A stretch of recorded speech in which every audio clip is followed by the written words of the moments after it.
श्री चरक संहिता सूत्र स्थान 14वां स्वेदाध्याय स्वेदन संबंधी सामान्य चर्चा। अब इसके बाद स्वेद नामक अध्याय की व्याख्या की जाएगी। जैसा कि भगवान आत्रेय ने कहा था, स्वेदन से लाभ। अब स्नेहन के बाद स्वेदन क्रिया का वर्णन करेंगे, जिनके विधिवत प्रयोग से स्वेद क्रिया से शांत होने वाले वात कफ के रोग शांत हो जाते हैं। स्नेहन क्रिया के बाद स्वेदन करने से लाभ। स्नेहन क्रिया करने के बाद स्वेदन क्रिया से वात दोष दूर कर लेने पर मलमूत्र शुक्र ये शरीर में किसी प्रकार रुकते नहीं हैं। स्वेदन की प्रशंसा में उपमा। जब सूखे हुए काष्ठ को भी विधि पूर्वक स्नेहन और स्वेदन करने के बाद अपनी इच्छा अनुसार जिधर चाहे उधर घुमाया जा सकता है, तो क्या जीवधारी पुरुष का स्नेहन और स्वेदन करने के बाद अपनी इच्छा अनुसार यथा स्थान नहीं घुमाया जा सकता है, अर्थात अवश्य घुमाया जा सकता है। सफल स्वेदन के आधार रोग, ऋतु और रोगी के बल और अबल का विचार कर न अधिक गर्म और न अधिक मृदु स्वेद दोष के अनुसार उचित द्रव्यों से कल्पना बनाकर जिस शरीर प्रदेश में जिस प्रकार जितना स्वेद करना उचित हो उतनी ही मात्रा में स्वेद करने से लाभ होता है। विमर्श। तात्पर्य यह है कि बिना नियम स्वेद करने से लाभ नहीं होता है, किंतु विधि पूर्वक दोषानुसार द्रव्यों से रोग, ऋतु और रोगी के बल के अनुसार न गर्म न अधिक मृदु स्वेद करना लाभकारी होता है।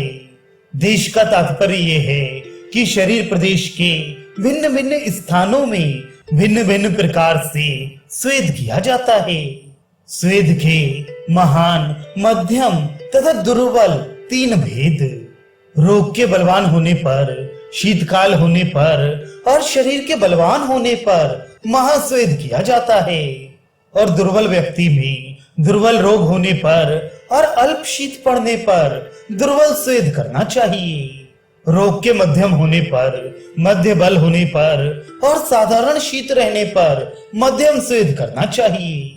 स्वेद के स्निग्ध तथा रूक्ष 2 भेद।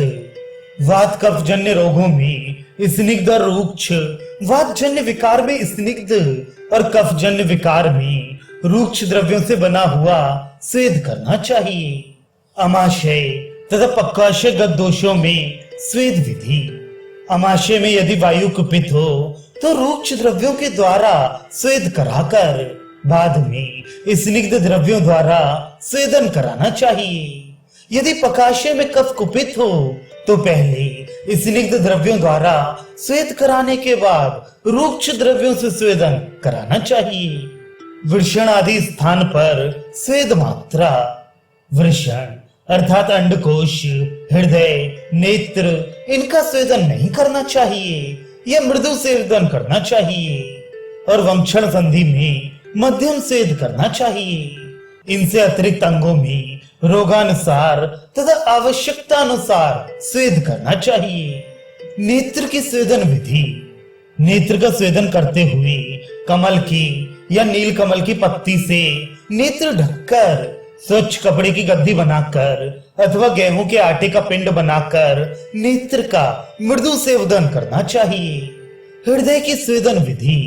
हृदय का स्वेदन करते हुए शीतल मोतियों की माला से, शीतल कांसा आदि के पात्रों से, जल के गीले कमलों से अथवा जल से गीले हाथों से बार बार हृदय का स्पर्श करे। विमर्श। ये नेत्र और हृदय की स्वेदन विधि है, अथवा संपूर्ण शरीर का स्वेदन करते हुए इन दोनों प्रदेशों को अधिक रूप में बचाना चाहिए, इसलिए इन स्थानों पर शीतल वस्तुओं का उपयोग बताया है। अथवा यदि इन स्थानों में स्वेदन करना आवश्यक हो तो इन वस्तुओं को उस स्थान पर रखकर स्वेदन करना चाहिए। सम्यक स्वेदन का लक्षण। जब उचित रूप में स्वेदन हो जाता है तो रोगी व्यक्ति के शरीर में शीत और शूल की शांति हो जाती है, शरीर की जकड़ाहट और गुरुता नष्ट हो जाती है, शरीर के अवयव कोमल हो जाते हैं और पसीना आने लगता है। इन लक्षणों को देखकर ये समझना चाहिए कि स्वेदन क्रिया उचित रूप में हो गई है और ये स्वेदन कार्य से विरत हो जाना चाहिए। स्वेदन के अति योग का लक्षण, यदि स्वेदन का प्रयोग अधिक मात्रा में हो जाता है तो पित्त का प्रकोप हो जाता है, मूर्छा होती है, शरीर में अवसाद बढ़ जाता है, प्यास अधिक लगती है, शरीर में दहा होता है, पसीना अधिक आने लगता है और स्वर तथा अंगों में दुर्बलता हो जाती है। इन लक्षणों को देखकर अति स्वेद हो गया ऐसा जानना चाहिए। स्वेद के अति योग में चिकित्सा, तस्य शीतीय नामक सूत्र स्थान के 6 अध्याय में ग्रीष्म ऋतु की जो चर्या बताई गई है उसमें जो मधुर, स्निग्ध और शीतल आहार विहार का वर्णन है उसे पूर्ण रूप से विधि पूर्वक स्वेद के अति योग पर करना चाहिए। स्वेद के अयोग्य रोगी तथा रोग, प्रतिदिन कषाय द्रव्य का सेवन और मदिरा पान करने वाले, गर्भिणी, रक्त पित्त के रोगी, पित्त के रोगी या पित्त प्रकृति वाले, अतिसार से पीड़ित, सूक्ष्म शरीर वाले और जो मधुमेह से पीड़ित हैं और क्षार या अग्नि से जिनकी गुदा विदग्ध हो गई है या पक्को गुदा वाले या गुदभ्रंश रोग से पीड़ित हैं, विष और मदिरा के अविधि सेवन से जिन्हें विकार उत्पन्न हो गया है, जो थके हुए हैं, जिनका ज्ञान नष्ट हो गया है, जो अधिक मोटे हो गए हैं, जिन्हें पित्तजन्य प्रमेह रोग हुआ है, जिन्हें अधिक प्यास लगी है, जो भूख से पीड़ित हो, जो क्रोधी हो, जो शोक से पीड़ित हो, जो कामला या उदर रोग से पीड़ित हो, जिन्हें उराक्षत हो गया है, जो वात रक्त से पीड़ित हैं, जो अत्यंत दुर्बल हैं, जिनका शरीर अधिक सूख गया है, जिनका ओज अत्यंत क्षीण हो गया है, जिन्हें मोतियाबिंद का रोग हो गया है, ऐसे व्यक्तियों के लिए वैद्य स्वेद न कराए। स्वेद के योग्य रोगी तथा रोग, स्वेद के योग्य जो व्यक्ति प्रतिश्याय, कास, हिचकी, श्वास रोग से पीड़ित हैं, कफ के द्वारा स्रोतों के भर जाने से जिनका शरीर गुरु हो गया है, कर्णशूल, मन्याशूल, शिराशूल, स्वरभेद, गलगिरह, अधित, एकांगवात, सर्वांगवात, पक्षाघात, विनामक धनु स्तंभ आदि, कोष्ठ में आन्हा, विबंध, मूत्राघात, विशेष जमाई होना, पाशव ग्रह, पृष्ठ ग्रह, कटि ग्रह, कुक्षी ग्रह, ग्रदृषि रोग, मूत्रकृच्छ, अंडकोश वृद्धि, अंगमर्द, पाद, जानु, उरु, जंघा, इन अंगों में शूल तथा जकड़ाहट, शोथ रोग, खल्ली रोग, आम दोष, शीतजन्य रोग, कंपवात, वात कंटक, अंगों का संकोच, आयाम वात, सर्वांग शूल, अंगों में स्तंभ, गुरुता और शून्यता हो जाने पर स्वेदन किया जाता है। पिंड स्वेद के द्रव्य, तिल, उड़द, कुल्थी, अम्ल द्रव्य, घृत, तेल, मांस भात, खीर, खिचड़ी, मांस, इन द्रव्यों से पिंड स्वेद करना चाहिए। गौ, गधा, ऊंट, सुअर, घोड़ा, इनके विष्ठा, भूसी के साथ जौ, बालू, मिट्टी, पत्थर, सूखे गोबर का चूरा, लोहे का चूरा, इन द्रव्यों से पिंड बनाकर या पिंडाकार पोटली बनाकर कफ के विकारों में स्वेदन करना चाहिए। पहले बताए हुए तिल, उड़द आदि द्रव्यों का पिंड बनाकर वातजन्य रोगों में स्वेदन करना चाहिए। ताप स्वेद, अग्नि से तपाई हुई वस्तु, रुई, धातुओं की पट्टी, ईंट, पत्थर या बालू और नमक की पोटली तथा निर्धूम अग्नि के ताप से शरीर सेंकने को ताप स्वेद कहा जाता है। इसको सामान्य भाषा में तपाना या सेकना कहते हैं। ऊष्म स्वेद, ये भाप द्वारा सेक को कहा जाता है।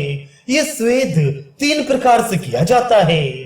ठीकड़ा, पत्थर के गोले, पत्थर की चट्टान, भूमि, ईंट, लोहे के गोले आदि खूब तपाकर उन पर जल या वाथर द्रव्यों का क्वाथ छोड़कर निकले हुए भाप से शरीर प्रदेश का सेक करना।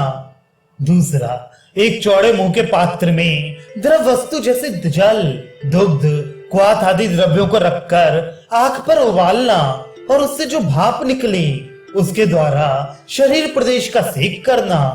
तीसरा, एक छोटे मुंह के बड़े घड़े में गर्म क्वाथ आदि द्रव को बंद कर घड़े के बगल से एक छिद्र बना नली लगाकर उसी नली के द्वारा शरीर प्रदेश में भाप से सेक करना। उपनाह स्वेद, इसे सामान्य भाषा में पोटली बांधना कहते हैं। ये तीसी, जौ, गेहूं आदि के चूर्ण में जल, दूध, गोमूत्र आदि द्रव पदार्थों को दोषानुसार दशांग लेप आदि घृत तेल एक में पकाकर जब गाढ़ा हो जाए तो एक कपड़े पे रखकर व्रण शोथ आदि पर बांधा जाता है।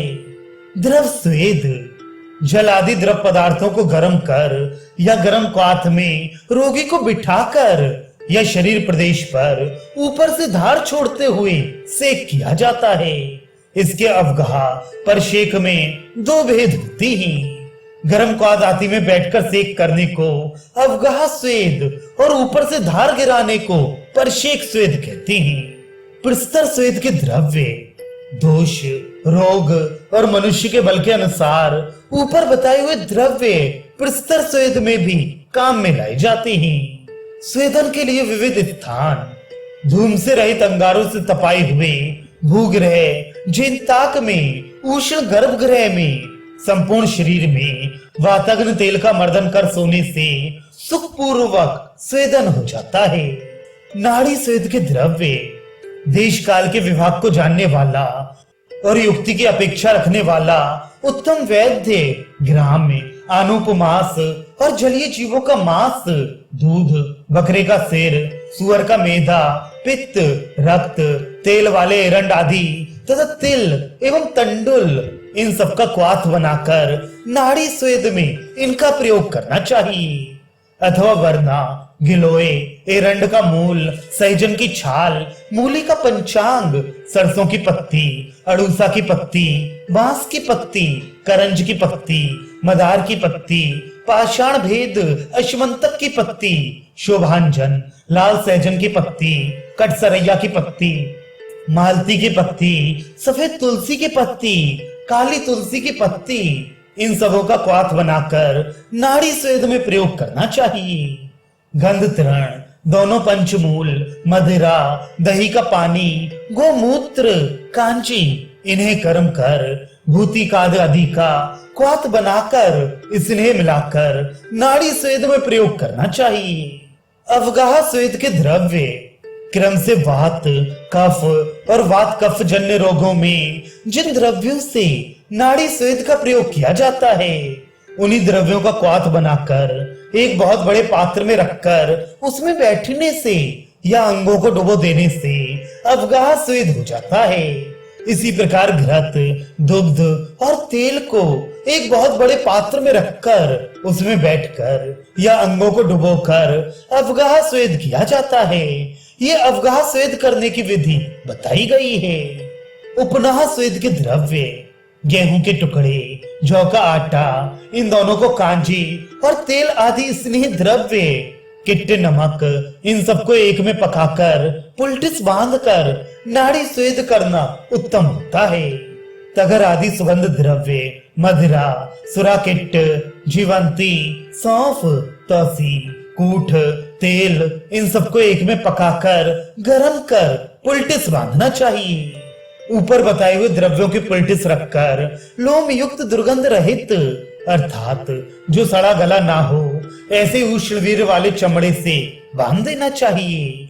यदि इस प्रकार के उष्णवीर वाले चमड़े ना मिल सके तो रेशम या ऊन के कपड़े से बांध देना चाहिए। इस प्रकार बांधने को उपनाह स्वेद कहते हैं। उपनाह स्वेद विधि रात्रि में बंधा हो तो दिन में खोल देना चाहिए और यदि दिन में बंधा हो तो रात्रि में खोल देना चाहिए। ऐसा करने से रक्त में दाह उत्पन्न नहीं होता है। यदि इन नियमों का पालन नहीं किया जाएगा तो रक्त में दाह उत्पन्न हो जाता है। यदि शीतकाल हो तो दोष के अनुसार इससे अधिक समय तक भी बांधा जा सकता है।